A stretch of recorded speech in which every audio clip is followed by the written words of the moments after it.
Yeah, this might seem odd that I'm doing this right now, but trust me, I'll explain a little more once I get into this. A lot of people were wondering what I thought of the new Fantastic Four movie. And before I get into that, let me fill you in on a few things. Now, what did I think about the first Fantastic Four movie back in the 90s and the other two movies that were made in 2005 and 2006? 2007, sorry. Anyways, well, the first one by Roger Corman was certainly cheesy, and it was absolutely awful in my opinion, but it has its campy charm, and it's bad in the same way that Batman and Robin is bad. It's a type of cheesy bad that makes it so bad it's good in certain ways. Whereas the other two Fantastic Four movies were easily worse, and it didn't really help that Jessica Alba, Chris Evans, and Michael Chiklis did a terrible job with their characters. Now, the worst type of film, in my opinion, though, is the type of film that harms you personally. One that ruins your enjoyment of certain things, you know. When something you love turns into something you hate, something you can't stand. For me, personally, I like the Fantastic Four. I love the Fantastic Four. I've loved Reed Richards, Susan Storm, Johnny Storm, and Michael Chiklis for as long as I can remember.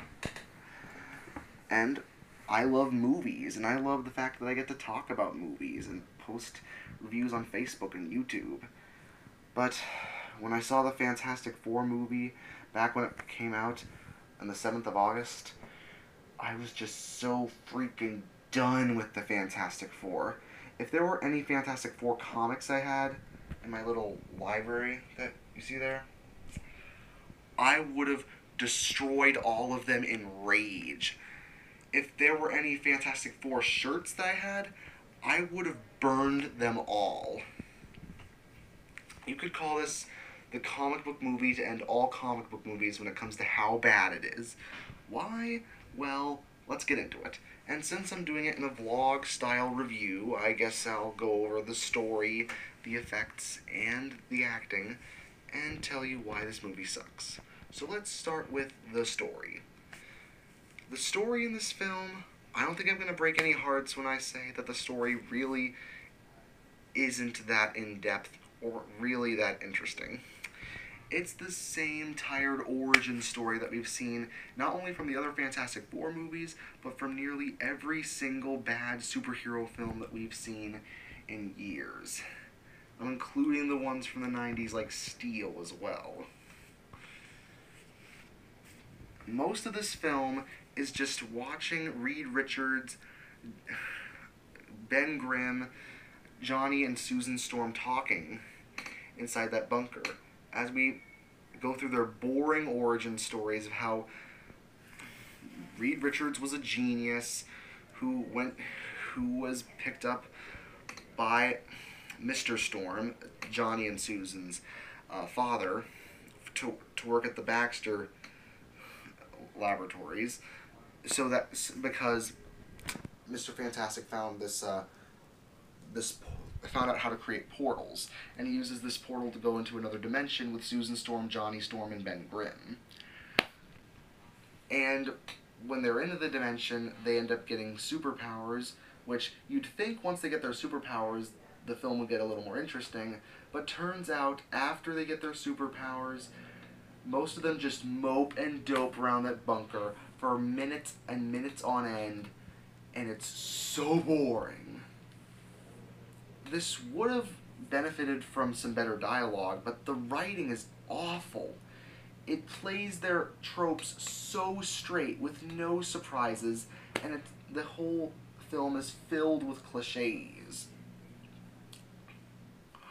There isn't one single funny moment in the entire film.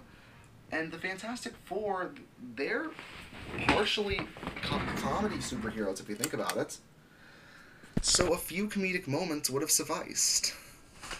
But no, there's absolutely no comedy except for one tiny moment where Johnny Storm tries to give Reed Richards a fist bump.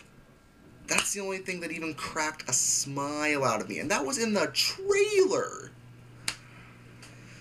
Suffice to say, the story really doesn't get interesting, even when Doctor Doom gets into the picture. And when I get to the characters and the acting, oh, let me tell you about friggin' Doctor Doom.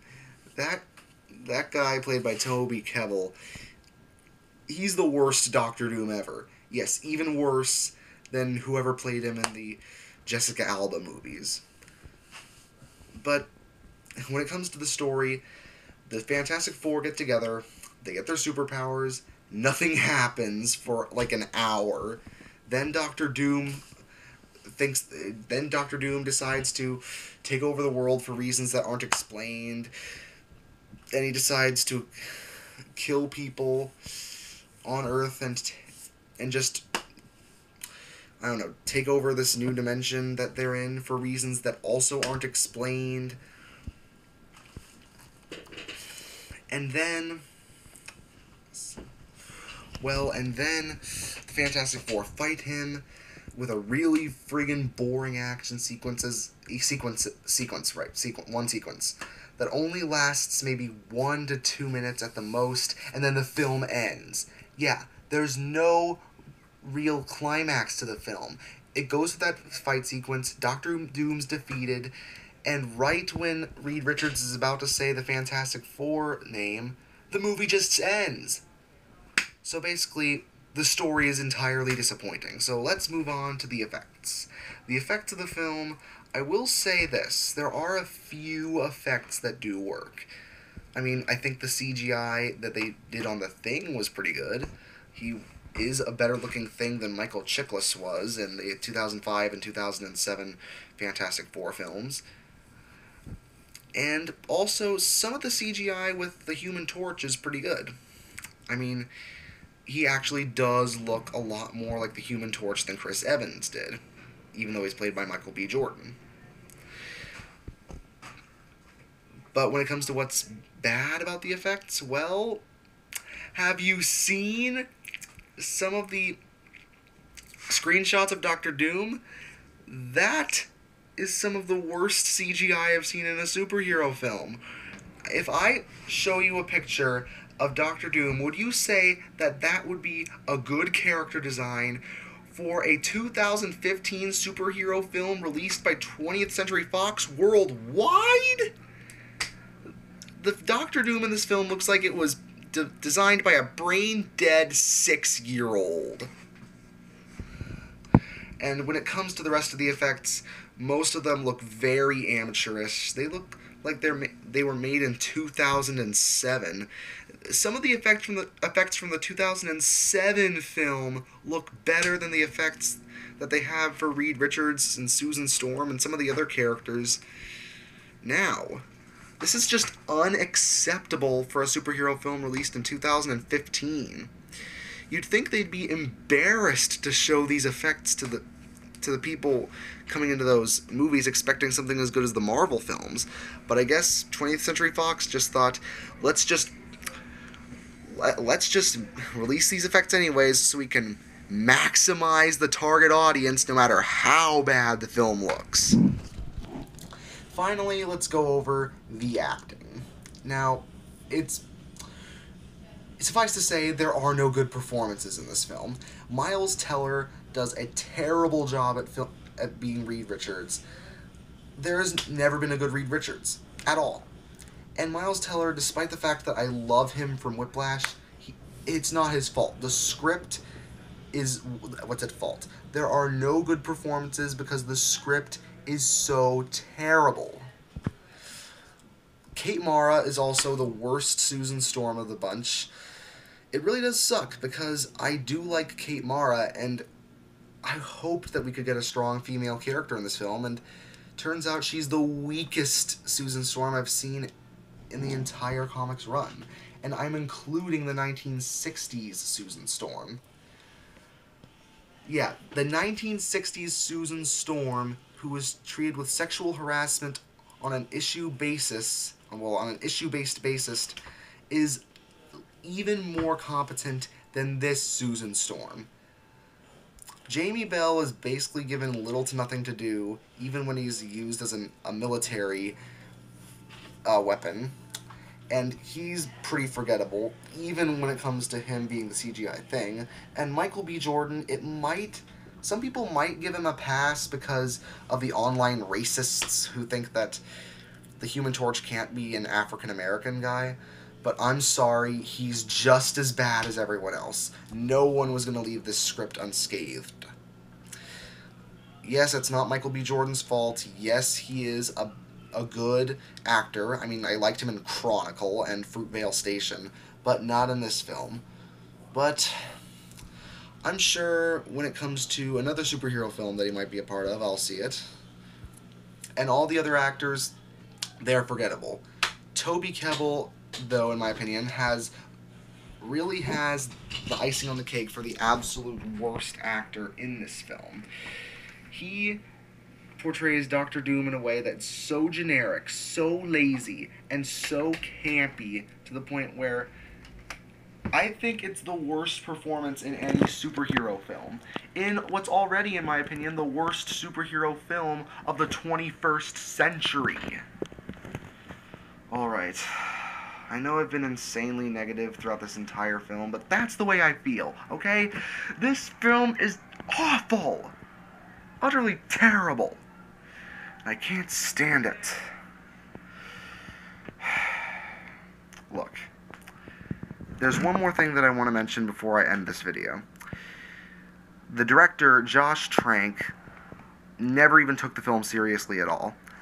And it's unbelievable because this is the guy who directed Chronicle, which was an amazing film that also starred Michael B. Jordan, which is probably why he hired Michael B. Jordan to be in this film as well. But Josh Trank was drunk and high on the set half the time, and the other half of the time he wasn't even on the set. They had to drag him from his hotel room to the set. So I have to say, what the hell were you thinking, Josh Trank? Did you honestly believe that this film would succeed without you?